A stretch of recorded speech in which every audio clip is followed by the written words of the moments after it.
임시정부 가족들의 피난길은 언제나 위험했습니다. 1937년 일본군은 중국의 중요 거점 도시 난징을 점령하고 잔인한 학살을 자행했습니다. 양우조 최선화 부부는 일제의 잔혹한 행위를 똑똑히 지켜봤고 끝까지 잊지 않도록 기록했습니다. 나란 것들 사람들을 저렇게 생활시키다니. 처참한 광경이었다. 참혹하게 된 시신도 눈에 많이 띄었다. 외놈의 잔인한 행동은 인류 역사상 처음으로 꼽히는 참사였다고 한다. 일본의 잔혹한 행동은 훗날 역사가들에 의해 평가되리라.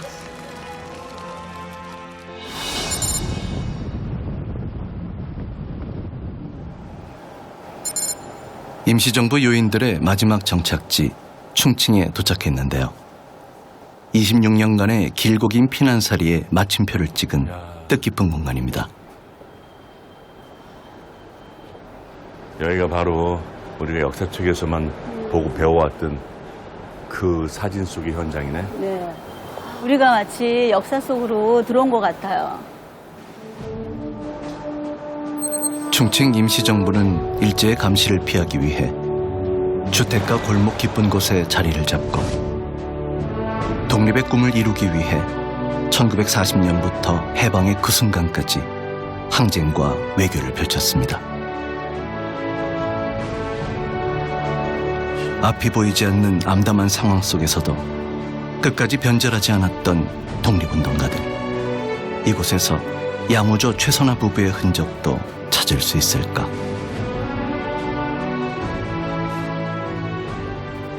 여기 사진이 이게 한국 독립당 제1기 중앙집행위원회 사진이고, 이 사진이 한국 혁명 여성동맹 사진이고, 여기 부부가 계시다고 들었는데 한번 찾아볼까? 남편과 아내분을. 여기 저기서 위에서 네 번째 분이 양우조 선생님 맞으시네. 넥타이 매신 분. 그리고 이분 최선화 거기, 선생님이라고. 이렇게 중국 옷 아내분이. 입으신 하그러네.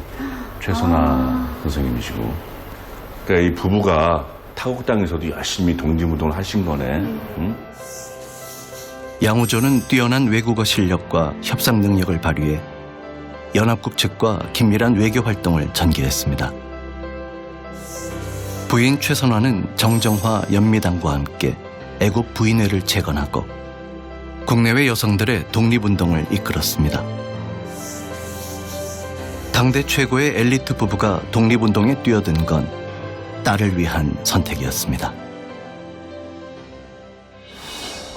아이가 훗날 이국을 떠돌았던 이유를 묻는다면 너의 미래를 위해서였다라는 말로 이해시킬 수 있을까?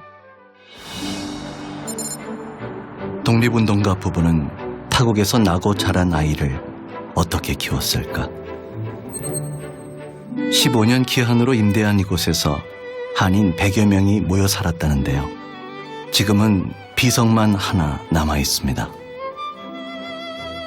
여성들은 유치원과 학교를 만들어 사랑으로 아이들을 돌보았고, 이웃들은 아이들이 만국민의 서름을 겪지 않도록 또 건강하게 자랄 수 있도록 따뜻하게 품었습니다. 어이구 이뻐.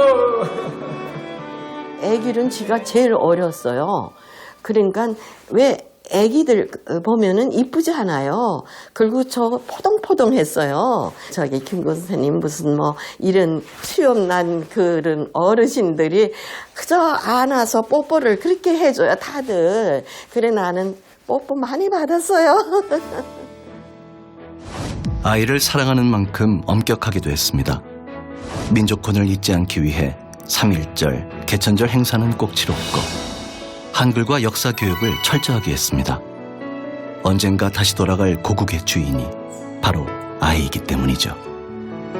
잘했어요.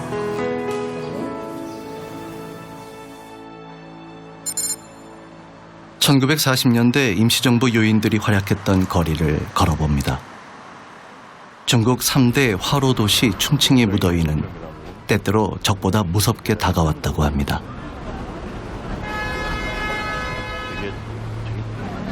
니하오. 네, 식당이 좀 특이하게 생겼는데 여기가 예전에 어떤 곳이었어요? 这个以前是防空洞，防空洞是以前解放以前留下的，打仗的时候避难的。 현재 충칭에 남아있는 방공호는 106개. 치욕의 역사를 잊지 않기 위해 중국 정부가 방공호를 보존하고 있습니다.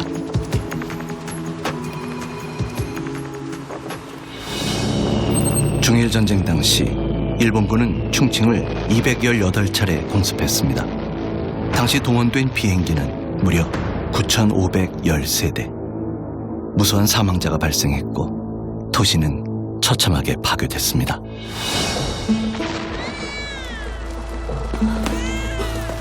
안 됩니다. 출입증이 있어야 됩니다. 아니, 항공모의 출입증이 웬 말이오? 우린 그런 거 없으니 일단 여자들과 아이들이라도 들여보내주시오. 안 됩니다. 미안합니다. 방공호엔 매일 피난민이 넘쳤고 순식간에 아수라장이 됐습니다. 임시정부 가족들은 어렵게 출입증을 발급받아 대피하곤 했습니다. 당시 최선화는 둘째 아이를 낳고 몸조리도 못한 상태였습니다. 비가 오면 집이 무너질까 걱정. 날이 맑으면 공습이 올까 또 걱정. 너희들은 꼭 걱정 없는 세상에서 살게 해주고 싶구나.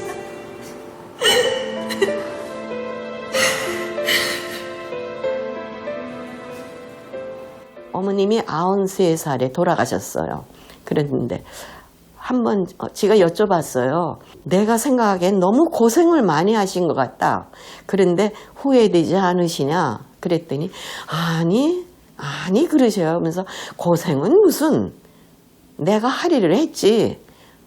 그러니까 딸로서가 아니라 한국 국민으로서 고맙죠. 독립운동가 양우조 최선화 부부의 특별한 사랑은 100년의 시간이 흐른 지금 또 한 번 빛을 발하고 있습니다. 미국의 한 한글 학교인데요. 모든 사람들이 다 나와서 우리 어제 김현주 씨는 2012년부터 재미교포 학생들에게 대한민국 역사를 교육하고 있습니다. 어큐파이 되는 거 싫어하는구나. 독립운동가 할머니의 가르침대로 일본의 만행에 강력하게 맞서기도 했는데요. 역사 왜곡이 심각한 요코 이야기가 미국에서 교재로 사용되는 것을 발견하고 퇴출운동을 벌였습니다.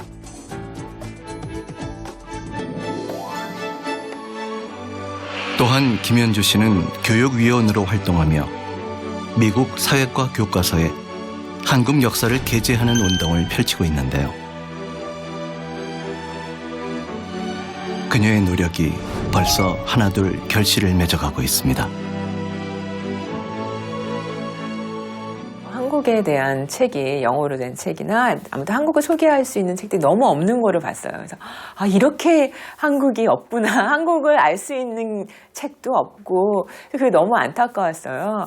독립운동 하셨던 할아버지께는 한국의 독립이 중요했지만 독립이 가장 중요했지만 그 다음 단계는 세계에 한국을 알리고 한국에는 정신을 알리는 거라는 생각이 들었어요. 그런 거 자체가 사실은 저희가 개인이 할 수 있는 독립운동의 정신을 이어가는 게 아닐까.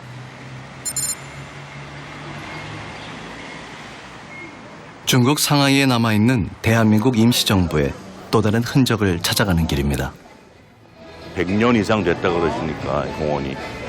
그리고 옛날엔 이름이 홍보공원이었는데 지금은 우신공원으로 바뀌었다니까 이름이.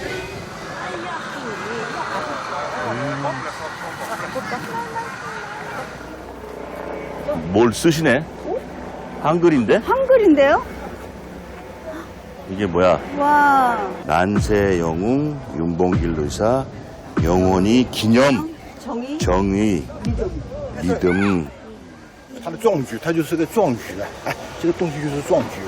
哎，反对日本帝国主义，精神可嘉，只有25岁。 임시정부 비밀조직 한인애국단의 윤봉길은 일왕의 생일에 폭탄을 투척해 일본 수뇌부 7명을 처단했습니다. 윤 의사의 의거는 항일 의열투쟁 중 가장 성공적인 것으로 국내외 신문에 대서특필됐습니다. 중국의 장제스는 100만 중국인이 해내지 못한 일을 대한민국 청년이 해냈다며 격찬했습니다.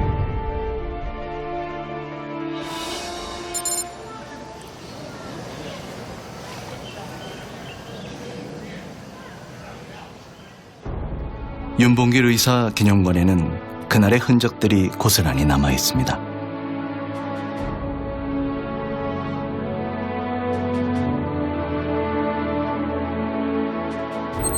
한인 애국단장 백범 김고와 윤봉길은 비밀리에 의거를 계획하고 일본의 심장에 매서운 비수를 꽂았습니다. 가나자와시 미쓰고시 김영일 부부의 마음을 사로잡은 또 다른 유물도 있는데요.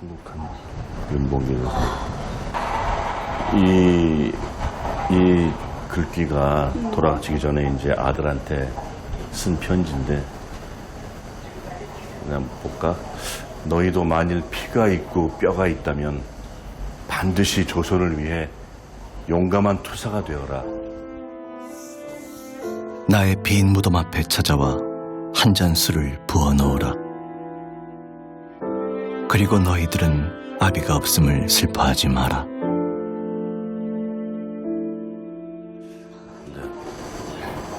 나라면 그렇게 할 수 있을까 하는 생각도 들고 애들을 두고 그게 과연 가능할까 하는 게 진짜 닥치지 않아서 나는 모르겠지만 쉽지 않은 결심이었을 텐데. 정말 상상이 안 돼.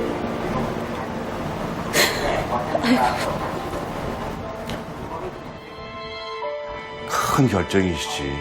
나는 비록 일제 치하에 있지만 우리 애들만큼은 당당한 대한민국에서 키우고 싶다는 그런 열정도 있었을 거고.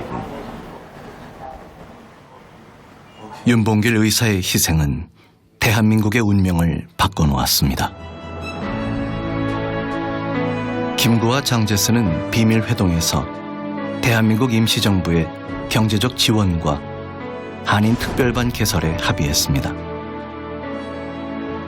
일본의 압박으로 한인 특별반은 결국 해체됐지만 대한광복군 탄생의 뿌리가 됐습니다. 임시정부의 피난 대장정 6,000km를 따라가는 길인데요. 임시정부 가족들은 짧으면 사흘, 길면 일주일을 기차를 타고 이동했습니다. 지금 이렇게 우리가 기차 타고 가는데 이게 만약에 위에서 누가 폭격을 하거나 이러면 이 기차가 딴 데로 빠질 수가 없잖아.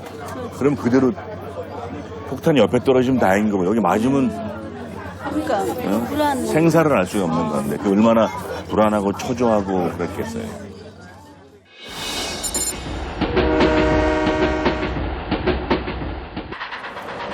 또 피난길에 올랐습니다.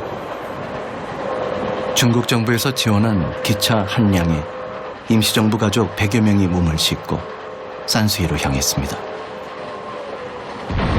벌써 사흘째 광기 어린 일본군은 무차별 폭격을 퍼부었고 결국 기차는 궤도를 이탈하고 말았습니다.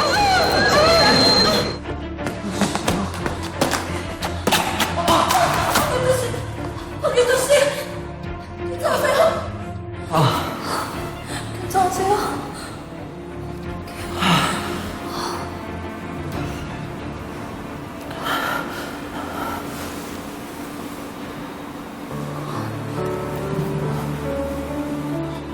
순호 씨,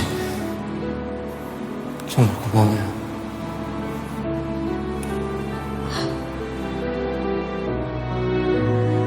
한국광복군 진선청년공작대 동지였던 박영준과 신순호.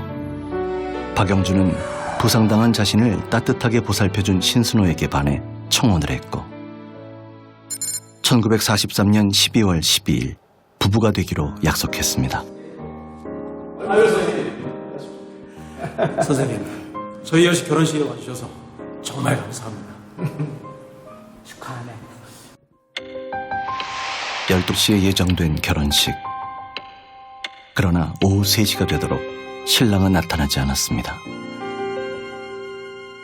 그때 신랑이었습니다.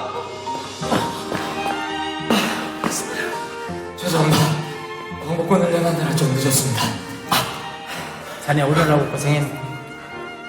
자, 우리 결혼식을 시작합시다. 예. 하시죠, 선생님. 예.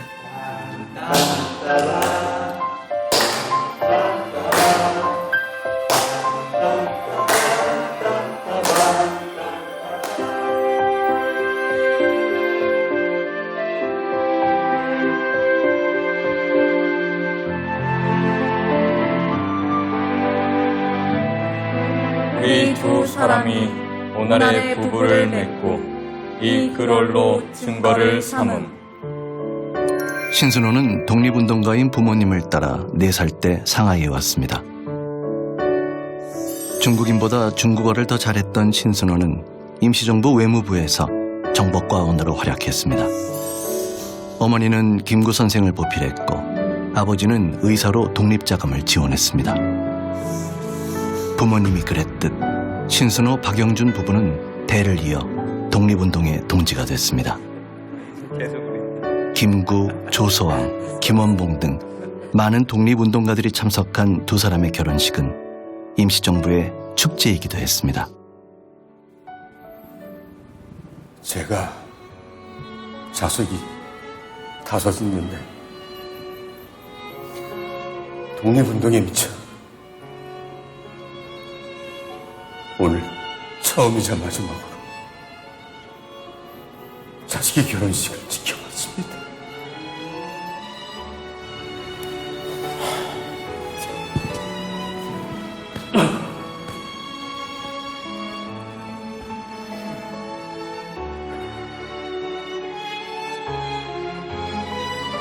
박영준은 17살까지 아버지의 얼굴도 모르고 살았습니다.